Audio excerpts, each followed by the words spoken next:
So this is an example of a non-professional camera with a Tentacle connected to it, and it's kind of semi-professional, as you might guess. But so here's a Tentacle. You flick it on by turning on this lever on the side, push it toward the little colored band until it lights up, and it should light up. It's kind of hidden where the light up happens, but it happens underneath that little cable holder there. You can see the little light start to flash. And in this case, it's coming in with a stereo mini input into the camera.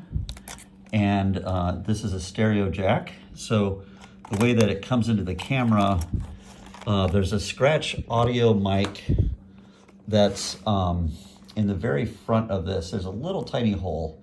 That little tiny hole there by the USB-C port is actually a microphone, which is crazy. And it does a pretty good job of like scratch audio, just to have a reference audio on one of the stereo, the left channel of the stereo channel. On the, on the right side of the stereo channel is the scratch audio. On the left side of the stereo channel that comes into the camera is the timecode signal. And if you listen to it as audio, it's just going to make a terrible sound, like something like that. And that shows that you have actually probably good timecode. And when you actually are in the audio menu on the camera, you just want to make sure that the audio is not overmodulating. In this case, that green line, channel 1, is the timecode, and you can see it's consistent and it's not peeking out on red. You don't want that to peak out. And channel 2 in this case is the scratch mic coming from the Tentacle.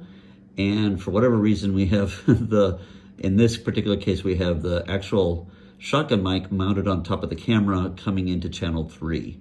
And so you can see that that's a little bit lower modulation. I'm also behind the camera, so that's what's happening there. But this allows us to then, when the editor gets the files, the timecode is coming in on channel 1, and in Tentacle Studio, you select the FX3 in this case, the Sony FX3, and choose that the timecode is an audio channel timecode, not a timecode channel timecode.